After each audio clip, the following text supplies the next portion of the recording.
I would like to humbly ask you to stand and just give him honor as I introduce to you Guy Leibovitz.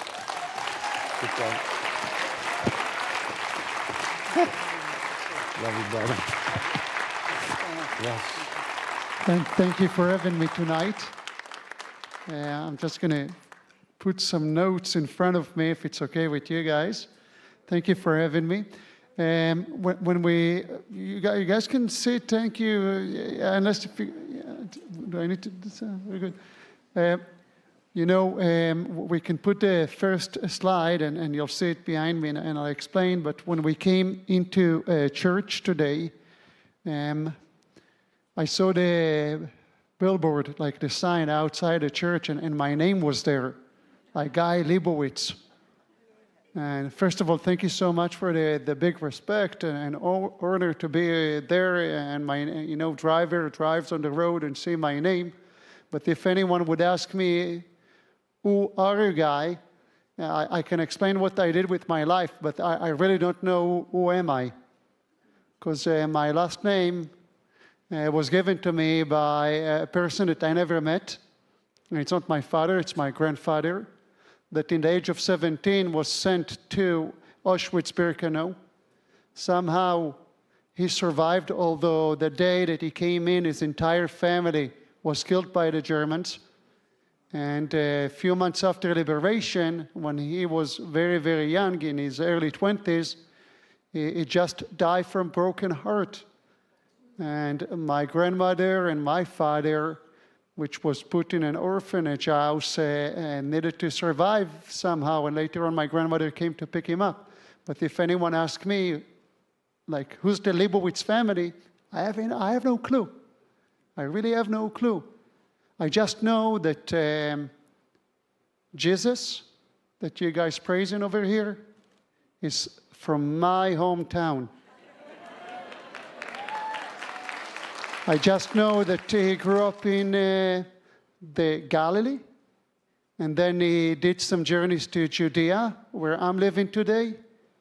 And today, people trying to convince you that the root, the only thing that I know for sure in life, that my family originated from there, it's not the truth. That's what people trying to convince people in the world, that we're not belong to this part of the world. And we're not supposed to be here, even. And that's the enemy.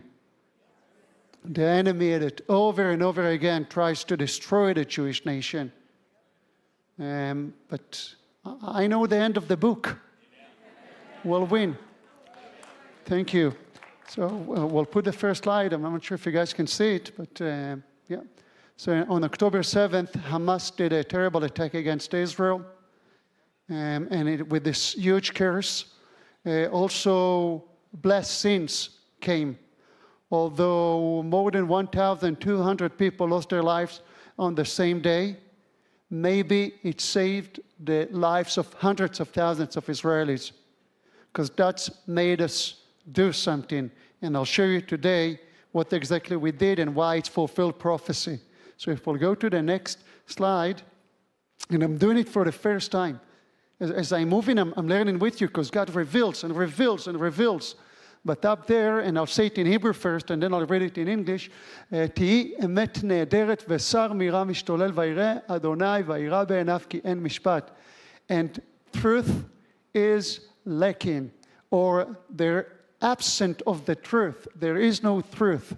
Isaiah the prophet tells us that the days before you'll say the return of the Messiah, second coming. For the Jews, that's going to be the first coming, okay?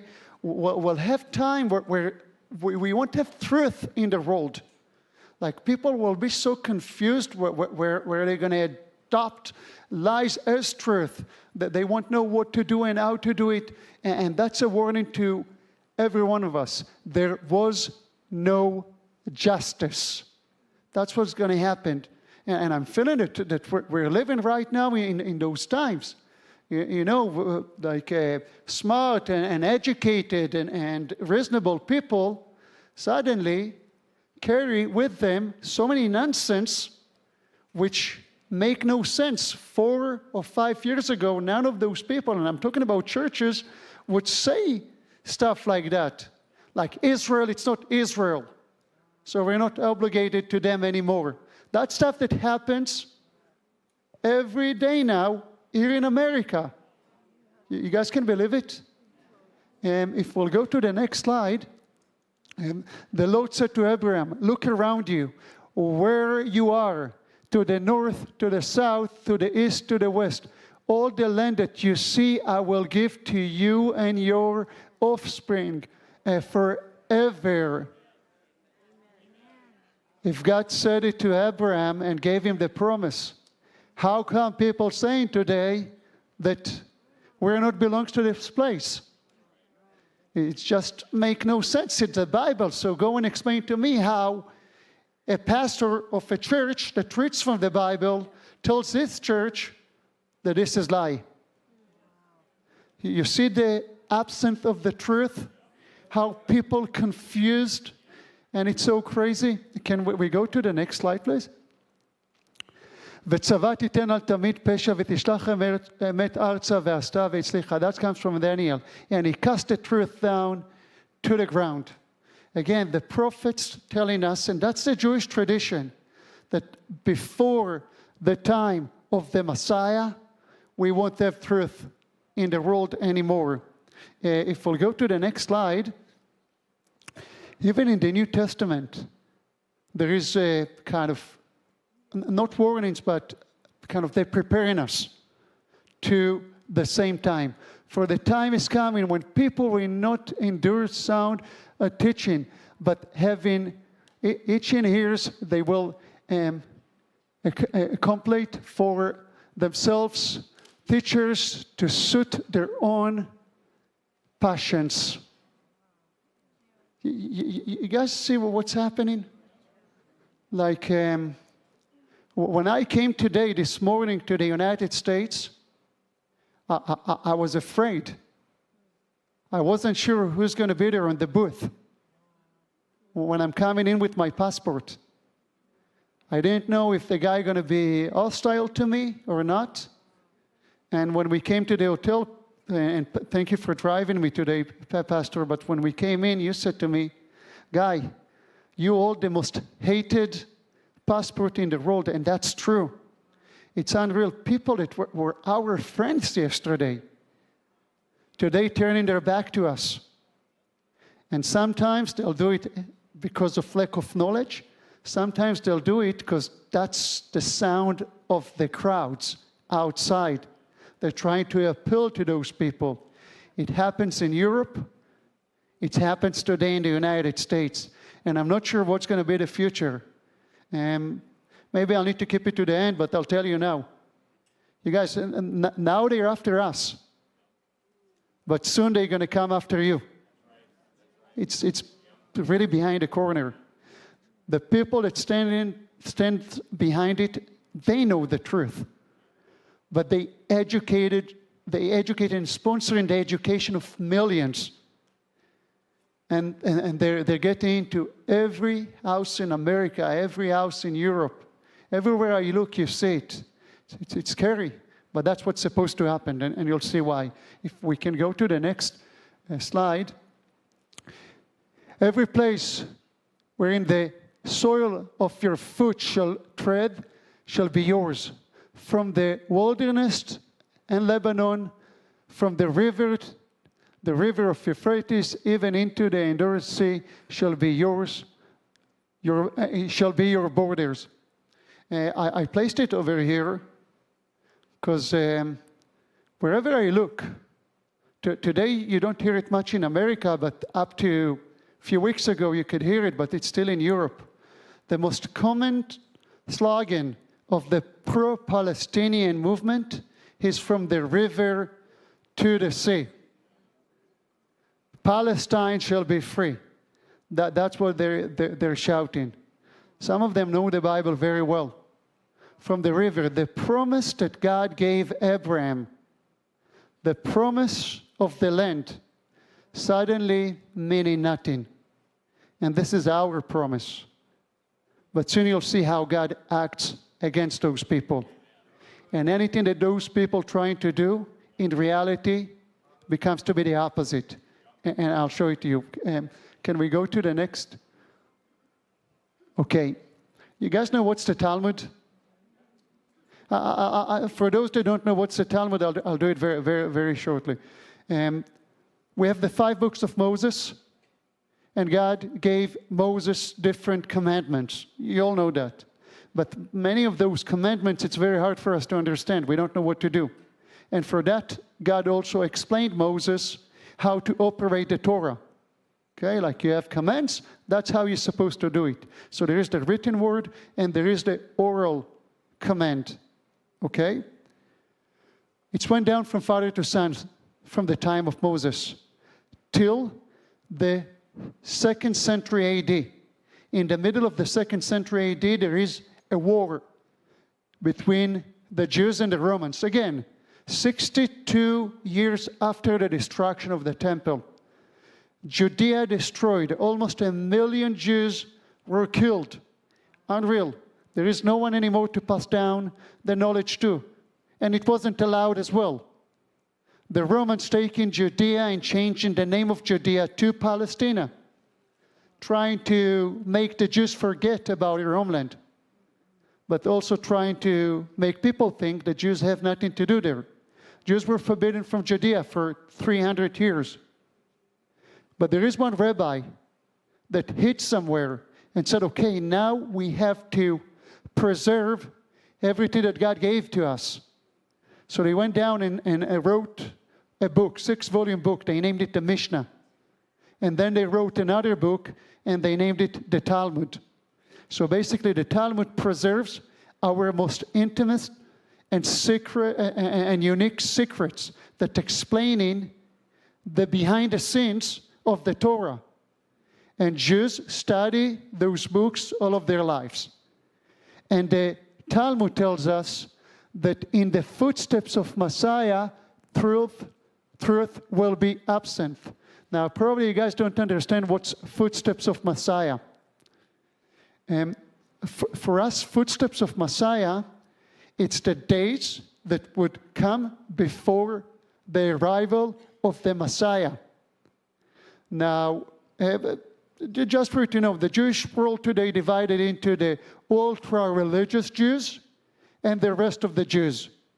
The ultra-religious Jews saying, no, we need to wait for the Messiah, and only when the Messiah shows himself up, then we'll have a Jewish state. Then we'll have everything that you see today. In the other hand, the majority of the Jews saying something else.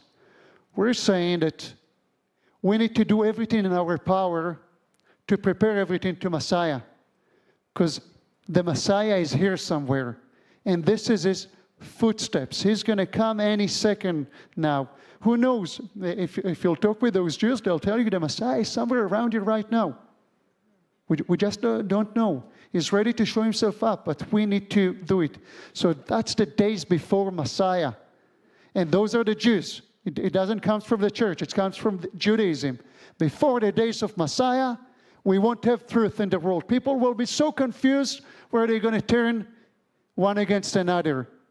Look, I was standing over here a year and a half ago, and I told you, the enemies of America understood something really crucial for them after 9/11. They understood that they cannot take America down with the sword. They cannot fight you. You guys are too powerful. No one can fight you. So they decided to penetrate in and to invest a lot of money, educating your kids, buying politicians, promoting their agenda, taking the truth away from people and destroy America from the inside, making you destroy yourself. They don't need to fight you. You're going to do the job for them. And that's what those people are trying to do. Okay?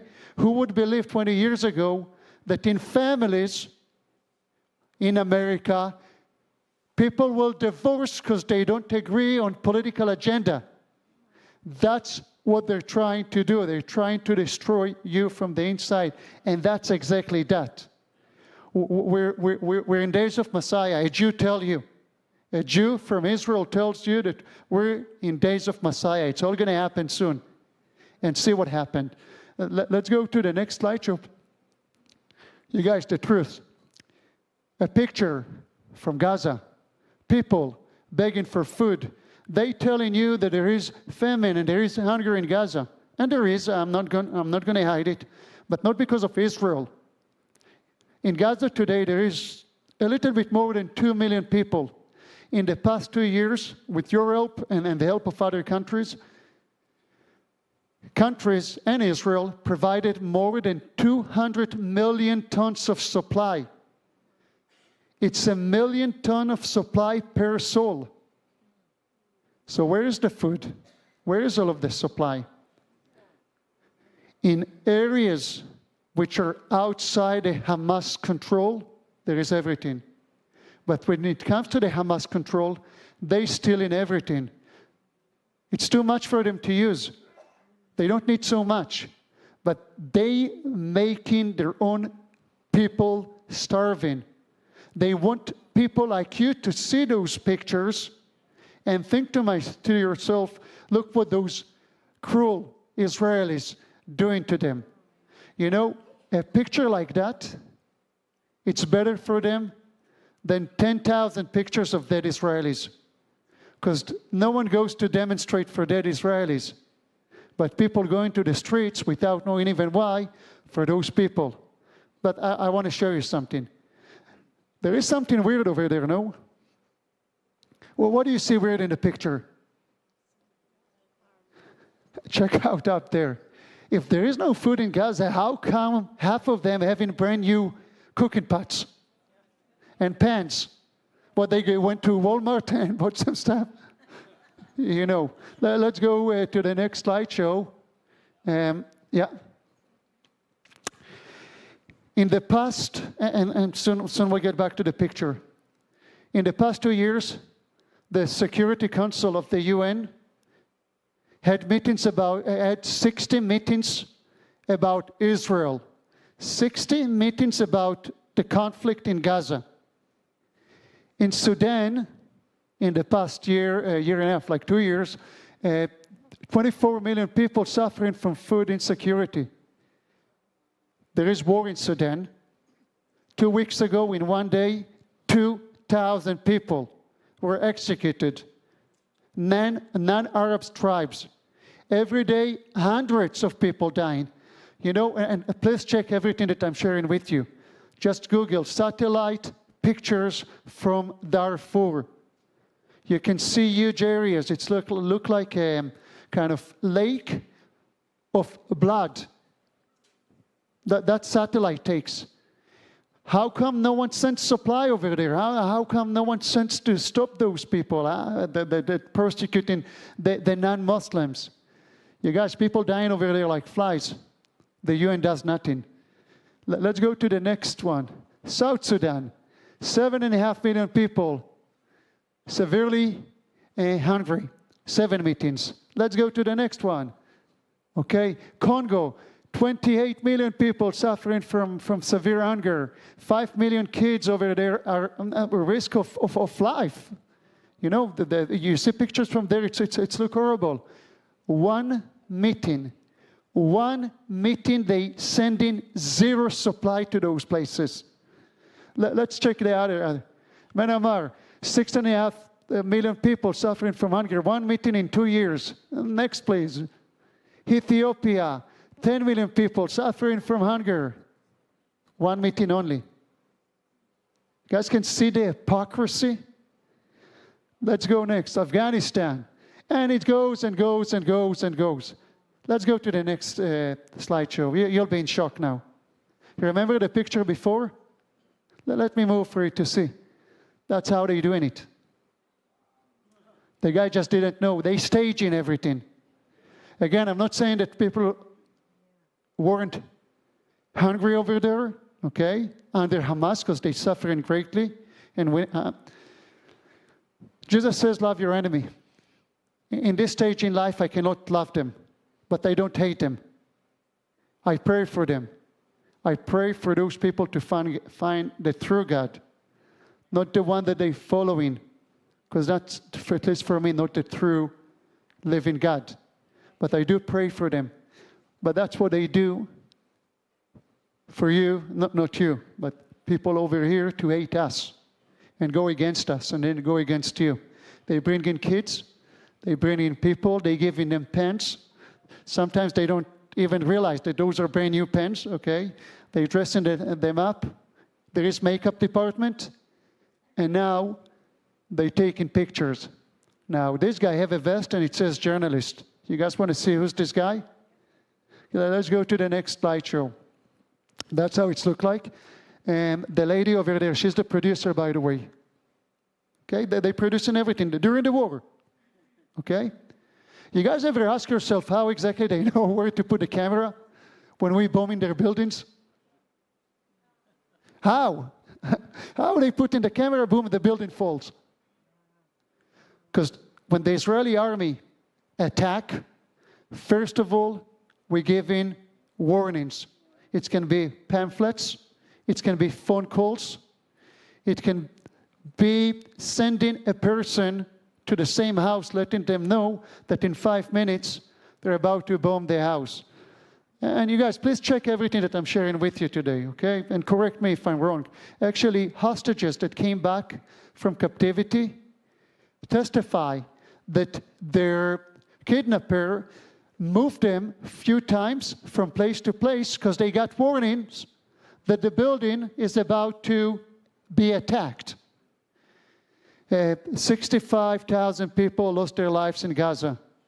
Let's say that half of them are terrorists, and the other half are civilians, and we admitting, okay, but we also admit that we never meant to target those people.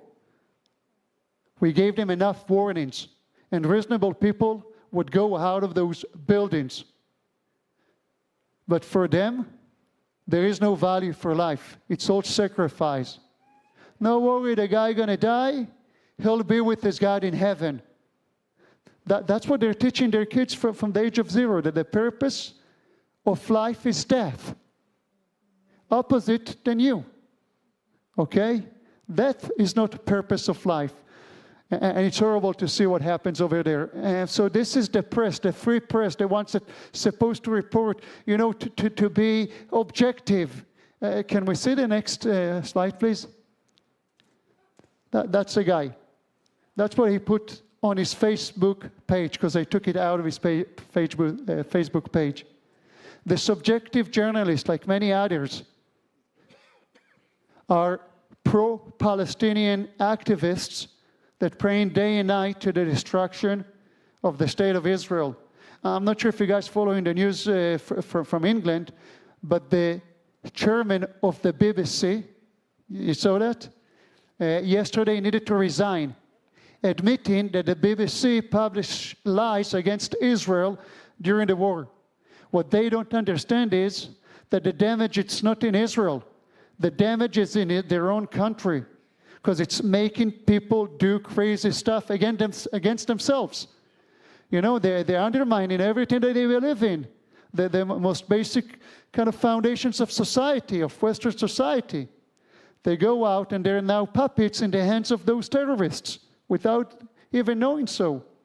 That's how the enemy works. That's how he works on people. Let's go to the next slideshow, please. This is a horrible picture. Again, I want to overrule the claim that there is a starvation by Israel as a tool to punish the Palestinians. On the right over there, you can see an Israeli hostage. His name was Eviatar David, still is. He was released 2 weeks ago, 2.5 weeks ago, from captivity. The Hamas starved the hostages. They gave them half a pita. Those of you that came to Israel know what's pita bread. So half a pita a day, and not every day. In the Holocaust, the Jews got 148 calories a day. Those people got less. On the right, those are 3 terrorists that came out of a tunnel, and they were captured. This picture was taken only a month and a half ago. See the bellies over there? the fat on their hands. That's not how hungry people are supposed to look like.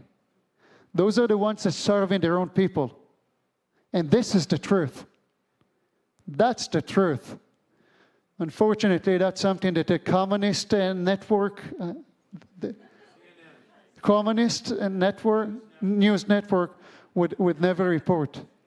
And even when they're reporting, when they find out that it's not the truth, they're going to correct themselves in the very last page of the newspaper that they'll never print, okay? So that's what usually they do. Can we go to the next slideshow? Wow, that's an amazing story. And that can teach you a bit of why we'll win. Story of courageous people, of deep faith and creativity. Those are, I didn't want to put their pictures of those soldiers, because later on, when they traveling abroad, there is people that chasing those people for protecting their country. Seriously, there is people that waiting in different places, airports, and waiting to see who came from Israel, and they comparing like pictures with different programs today, like softwares. You can use your cell phones just like that, hold it like that, have people going in front of you, and if the guy's wanted, immediately you'll know. So that's what they do. But those are 7 out of 10 female soldiers of the Israeli army.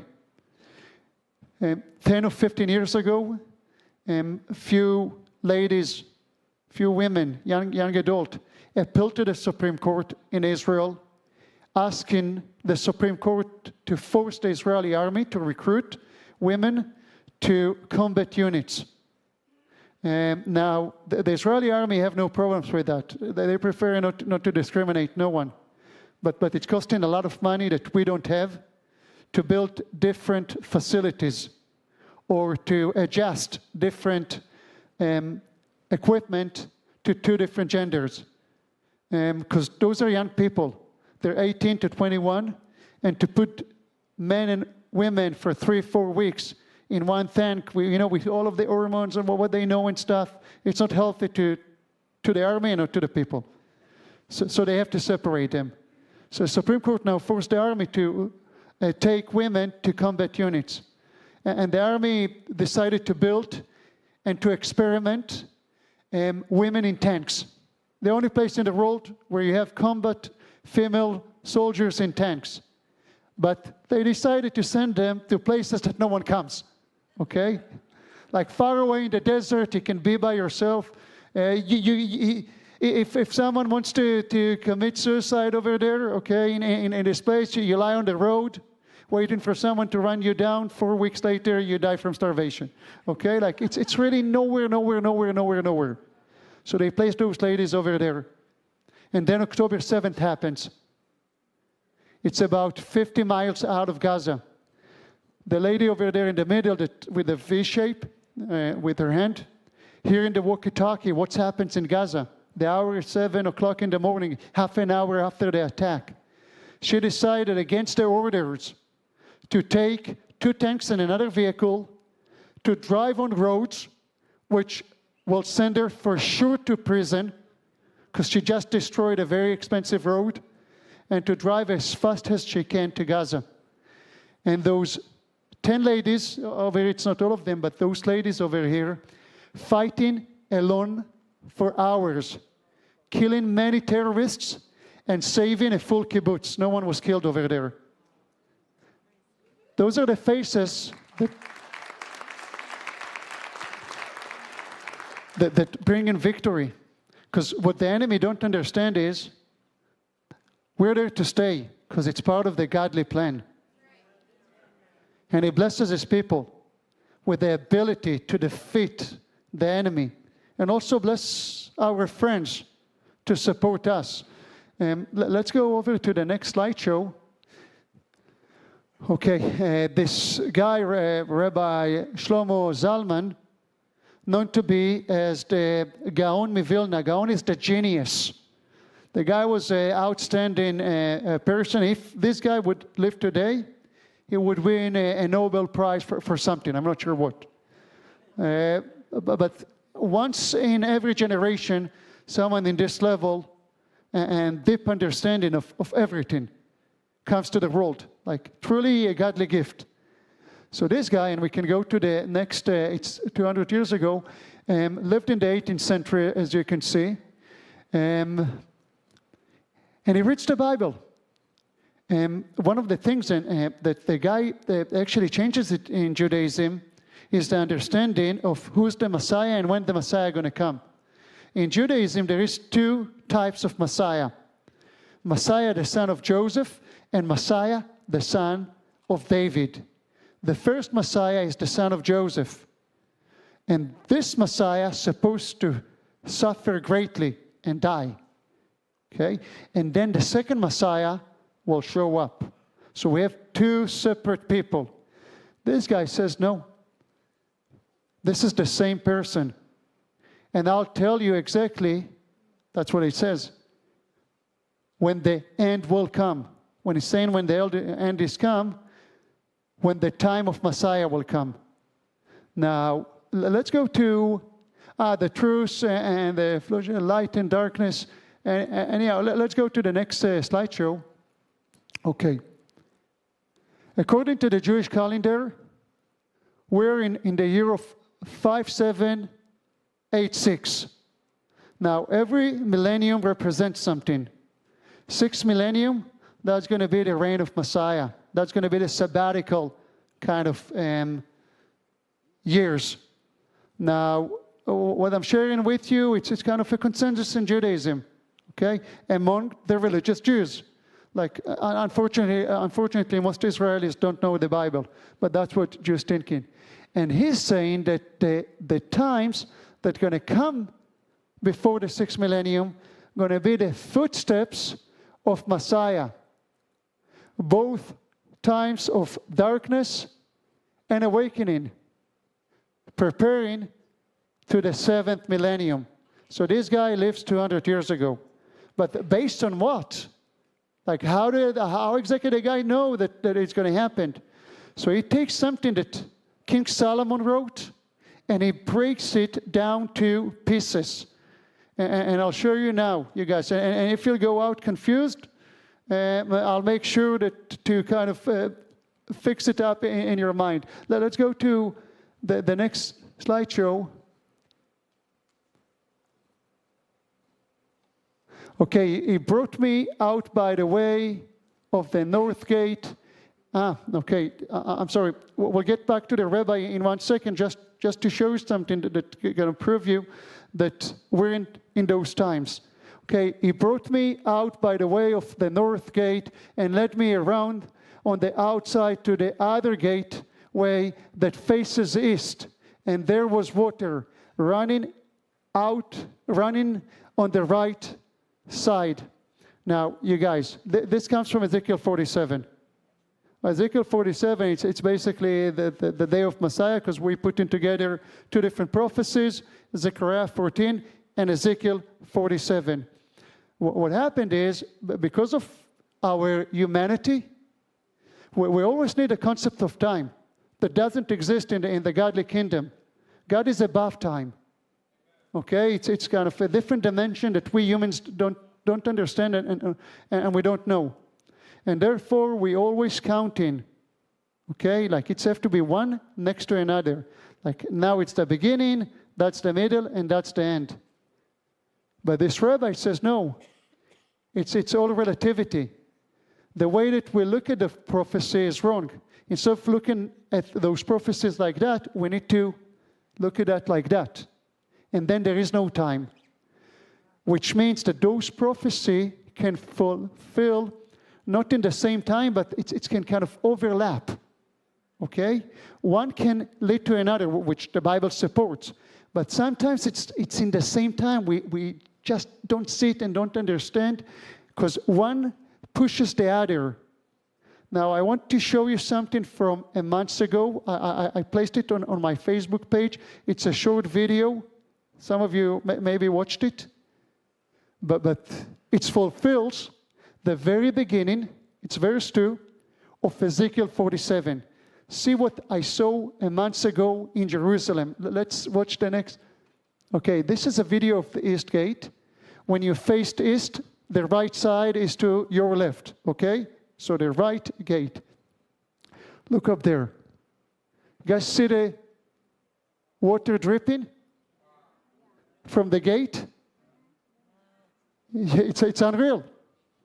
You guys, check it out. Water coming from the gate. Now, it's interesting. Ezekiel speaks about river of water. But if you'll read the prophecy from the beginning, step by step, you'll see that Ezekiel describing at the beginning like drops of water. And then he says that the water is going to come up to your knees, and from there to your hip, and then it's going to cover you up, which means that it's going to be in stages. But that's the very beginning. And this is the proof that we're in days of Messiah now. It's question of time. Let's go over to the next slideshow. Okay. This, you guys know where it comes from? It's the very last kind of, not chapter, but a time to love, a time to hate, a time to war, and time of peace. 28 times it says time and time, okay? Now, if you guys are going to take the 6,000 years, the 6 millenniums, and divide it to 28 times, you'll find something amazing. Let's go to the next slideshow, because I did the math for you. You know, like 6,000 divided by 28 equals to 214.2857 years at each time. Now, it's not me, it's the rabbi from 200 years ago. So according to him, every 214 years, point some years, we're switching over from era to era, from time to time, okay? Now, if you'll take each time, it's 214 years, and add 104 days for the dot, something crazy comes out. Let's go to the next slideshow. Okay. Again, it's confusing, but I'll try to help you. Okay? We count in 27 times, because we're in year 5786 now. Last year, it was 84. The number 5785.714 represent a point within the Hebrew year 5785, Rosh Hashanah. Okay, so that's September of 2024. So it's my mistake. It's 5785, not 4, September of 24. And if you add in this point some days, it's going to take you to Tammuz, June of 2025. Now, why is it so crucial? Because the day that we attacked in Iran, which is June 12th or 13th, okay, 2025, it's exactly the change of the era that this rabbi basically predicted. Let me explain again, because I see some confused faces over here. We have different eras, okay? And the last two eras are time for war and time for peace. Now, it's not necessarily the time for peace, it's from the beginning of the era. It can be leading you to the end of this era, which means the new millennium. And when you do the calculation of every era, and it's not me again, it's him. I wish I had the ability to understand it 250 years ago. It's taken you to the day that the war between Israel and Iran broke out in June of 2025. And the same day that we attacked Iran, we didn't know that. It came after. It's the day that the new era begins, the very last era before the new millennium, which brings the Prince of Peace.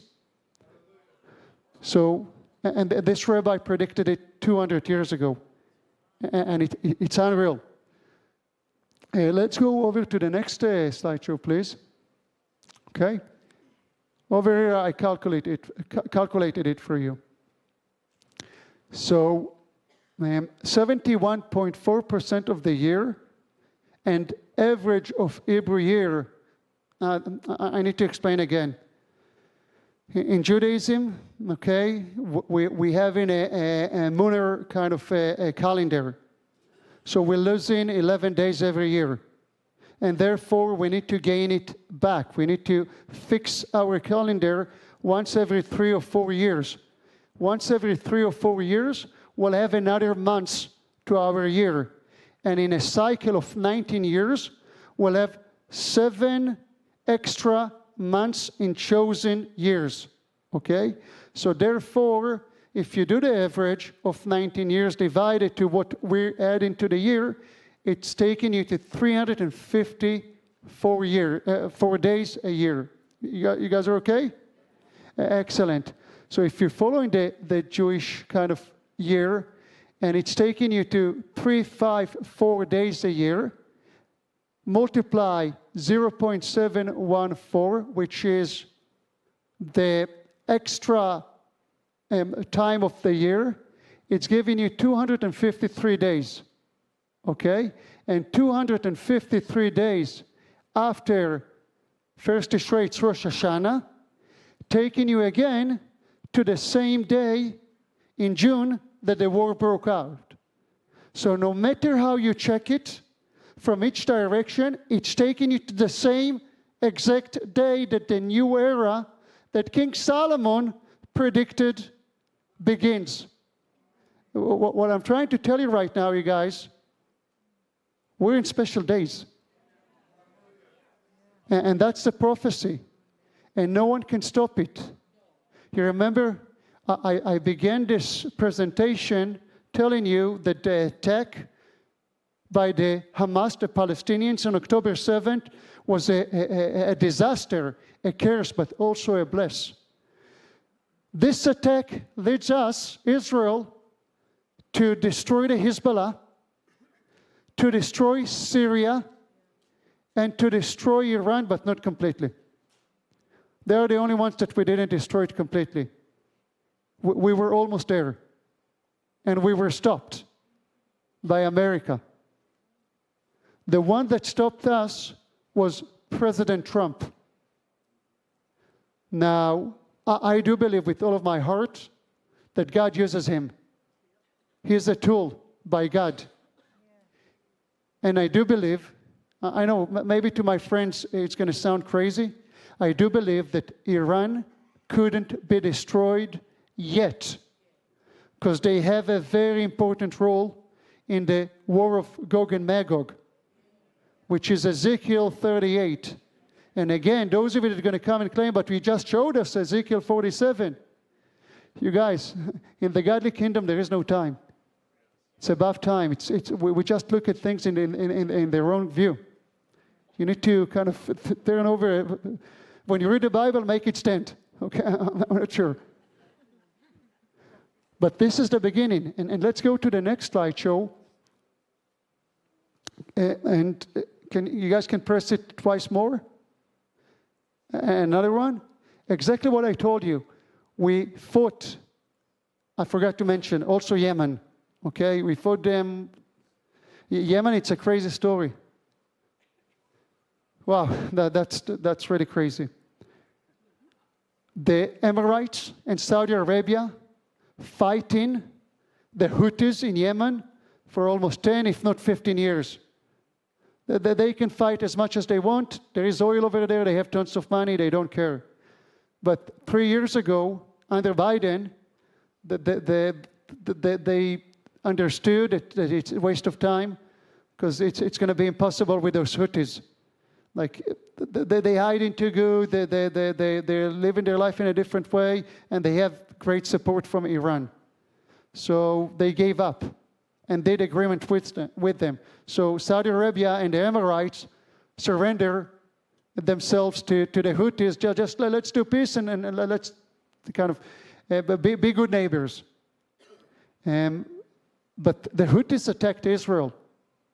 And somehow, and I'm not sure exactly how we did it, we were managing to destroy almost all of their leadership, which is unheard of. Maybe for some of you it sounds like something easy because you launch a rocket, but it's not so simple. Those people, there is no intelligence about them. No one knows they are ghosts. And we targeted them. Thank you, God. And then we destroyed the Hezbollah and we destroyed Syria. And from there, we went to attack Iran. Can we go? Now, I'm saying attacking Iran, it's not so simple. Iran, distance from Israel, it's about 1,000 miles. For us, it's a lot. A fighter jet cannot fly such a long distance. You have to fly the fighter jet. You have to fuel it on the way over enemy territories. But without October 7th, we could never do it. Maybe you could, I'm not sure, but it would be very, very difficult. Because without us taking over and destroying the entire Syrian army and taking over their airspace, we couldn't fuel our fighter jets in air.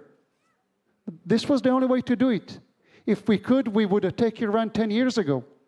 But this was the obstacle that the Palestinians solved for us. Because without October 7th, most likely that the world would never allow us to take out our enemies. And thank you, God. And I'm so sorry to say it, because 1,200 and some Israelis paid a heavy price on the same day for us to have the opportunity to destroy our enemies. And your enemies, those people praying every day to the destruction of America. 5 times a day. Let's go forward, and I'll share something. Okay, and again, to the right, this is the chief of staff. His name was Herzi Halevi. I know him. He's a great guy, a very tragic kind of character. He was in the wrong place at the wrong time, being the chief of staff. He inherited something from his the former chief of staff, and he was there to command over the army in this attack, because bad things happen on the same day. But when he came to power, he says, okay, the way we're dealing with Iran is wrong. We cannot let the Mossad is the Israeli Secret Services, deal with them alone. We have to change the way we approaching the problem. We need to be more courageous, like Gideon. And if you want to take someone down, let's do it like King David. 1 stone in the forehead and they'll fall. Now, 1 stone in the forehead means to go deep into Iran and to destroy their leadership. And maybe not the Ayatollah, because the bosses up here in Washington didn't allow us to do it. But to destroy the commanders of the army and everything. And the guy over there to the left, Eyal Zamir, is the current chief of staff in Israel. In between, that's the deputy. The deputy says something very, very simple. Okay, we need to learn how those people are operating. And suddenly they noticed that each time that the Israeli Air Force does any reconnaissance or attack in Syria, immediately the commanders of the Iranian airport assembling in one building in Tehran. So they're beginning to test it. They send in fighter jets towards the border between Syria and Iran or Iraq. And they see how people, like the commanders over there, assemble in the same building. And then they decided to trick them. Okay? They decided to send fighter jets. It's the day of the attack. Visible to the Iranians from one direction. Having the entire command assembled in the same building, And then from the other side, they sent fighter jets deep into Tehran to destroy those commanders. Crazy success. Now, yeah, it's amazing. Now, the Iranians did 2 mistakes. Actually, 3 mistakes. One with Hassan Nasrallah. You guys know who's Hassan Nasrallah? He's the head of the Hezbollah. Hassan Nasrallah, which is a puppet of the Iranians, did 2 mistakes in his life. One, not attacking Israel on October 7th. And second, attacking Israel on October 8th. Okay? Because that's led us to destroy him. And then the Iranians decided to react. By doing so, they revealed to us and to you a lot of their secrets, where exactly they're storing their missiles, how exactly they're operating, because their tool against us is just launching very heavy missiles. Those are ballistic missiles. And they're using 2 different ballistic missiles. One, which have solid fuel, okay, which you can go out and launch. But maintenance, it's not their hard side, a strong side in Iran, which means that half of those missiles won't make it over to Israel. And we saw it in the 2 attacks. And another missiles which they need to fuel, but it's very, very dangerous, and it takes hours. You guys know why it's taking hours to fuel those missiles? Anyone? Because you need to fuel it with fuel and also with oxygen. Those missiles are ballistic missiles, and they're launching them out to space. And without oxygen, the engine cannot work. But it's very, very sensitive. It can explode while fueling the missile. And therefore, it takes hours, and they're exposing themselves, which allowed us, on the day of the attack, to destroy those missiles in ground. I'm not sure if you remember, but thank you, God. Thank you for what you did to us. It's not us. I'm saying us. It's not us, you guys. It's the God of Israel. Because there is no way to explain it. There is no way to explain it. And if we'll go to the next slideshow, okay? Now I'll explain how we did it, okay? Israel don't have many planes. And there is some unique planes that we really needed to have, but under different administrations, we couldn't get those planes.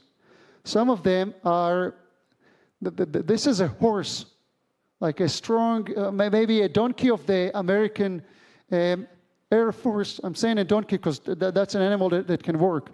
That's an F-15, okay? And that's a double-seated F-16, which are more rare, at least in Israel.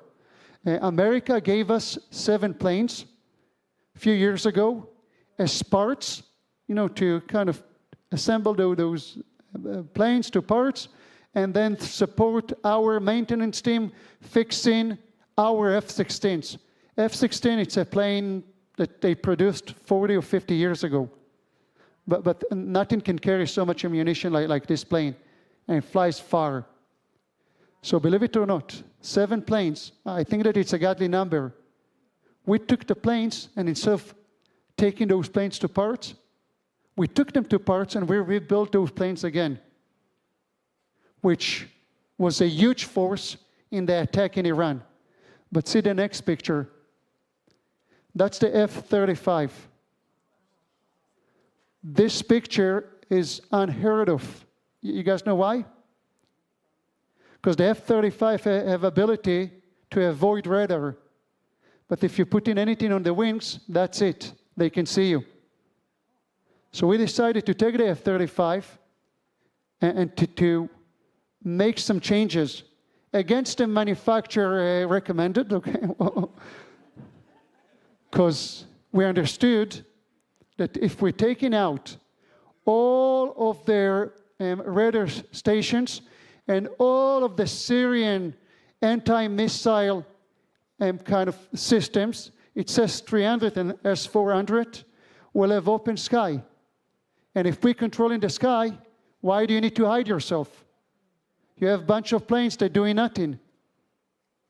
So, and today, by the way, you guys having the same ability today. because they copied everything that we did and they did it. So this is also one of the secrets. And that's how we took out Iran. 72 hours after the beginning of the war, we controlled their sky, okay? Which is crazy. The Iranians launched few hundred rockets to Israel and few thousand drones to Israel, but thank you God, very few people were injured and only 28 people lost their lives, mainly because they didn't listen to the instructions, okay? Let's go to the next slideshow, and now I'll show you how we did it. So this is a video. See, they sent troops, and that's the David slingshot. First of all, to take out their command, kind of the command control. Everything that you see over there in colors, those are anti-craft missile systems or missiles that are about to launch into Israel. So everything over there that you see in color was taken out in the very few hours of the attack. You guys, no one believed that anyone can do it against Iran. And what you see over here, it's a different kind of video. You can see how we're destroying missiles in ground. But the next video going to be more interesting. Okay, I'll wait for it. This was taken not during the attack in June, but a few months before. I'm not sure if you remember, but the Iranians launched in April, and then again in, I think that October or the end of September, before the final hour tour, rockets to Israel. And Israel decided to react. Can we go back to the video? The next one, like the one with the missiles. We decided to test our systems against them. And if we'll see it again, okay, let's play it. From distance, we took out some of their systems. By doing so, we revealed a technology that no one knew that we have, but we had no choice but to use it, and that's launching ballistic missiles from fighter jets. You need to understand something. When you launch ballistic missile, it costs a lot of money, and not necessarily the missile is going to find the address. There is a lot of problems in between. Second of all, there is a lot of maintenance and storage. You need to have a very big missile for a lot of fuel. But on the other hand, if you'll take this ballistic missile on planes closer to your target, and then you launch the missile, there is no system in the world, except of American systems, by the way, that can detect those missiles, because they see them only in space and not when you're launching it. As far as the enemy, that's a plane. Okay, they know nothing, they're blind. And that's something that we revealed. Now, where is the problem? And we'll talk about that in the podcast, the final hour podcast. The problem is that the enemy is sitting down and learning everything. Chinese, Iranians, the Turkish, and the Russians, okay? Those 4 countries are right now preparing everything to the next round. And the next round, it's the war of Gog and Magog. And Pastor Jim, I'm planning to prove it in the podcast that we're going to record tomorrow. And when God willing, it's going to happen soon. Because the Messiah is going to come, you guys. It's all a question of time. Can we go to the next slideshow? The very, very final one with the final hour. It's going to come in a second. You guys, we're planning a trip to Israel. We have 4 last spots. 4. And I want to say something to those that already signed up. okay? Thank you so much for your faith and your support. Most of those people signed up during the war. And I want to thank you for your support. Pastor Jim, I want to thank you for sending a group of people to Israel a few months ago during the war. You know, you're sending people to a war zone, and they're under your umbrella. And I want to thank you for your faith. Seriously, I want to thank you for your faith and your support in our nation. I want to thank you, and I'm saying it to everyone over here, for being our shield. Because you're standing against those that hating us and wishing for our destruction. And you do something that people didn't do for 2,000 years. Being our shield, standing for the nation of Israel. And for that, God will bless you big time. Thank you so much, Pastor. Thank you. If any one of you have any questions, I would love to answer. And if not, thank you so much for hosting me. Pastor? Yeah. Thank you. Thank you. Thank you so much, Guy. Thank you. Thank you guys for coming. I want to make sure, do you understand that rabbi 200 years ago called the date of the day that they would bomb Iran? Did you guys get that? From all those numbers added up, part of what he was saying is he called that date 200 years ago. And that's just the beginning, if you understood. Yeah, for him, that's the beginning of the era. Yes. Yeah, that's what he wanted to say, that's the beginning of the era before the time of Messiah. Yes. So I wanted to make sure that you got that. All those numbers that were added up. It almost sounds like, Daniel 10, Daniel 9. But listen, it's been such an honor. It's an honor, and we're always going to have you back, and you're going to see things and hear things from him that you'll never hear anywhere else. You'll never hear it anywhere else. It'll always be new. It's never the same message. And he'll be back. And remember, there's 4 spots left on the Final Hour Podcast Israel Tour.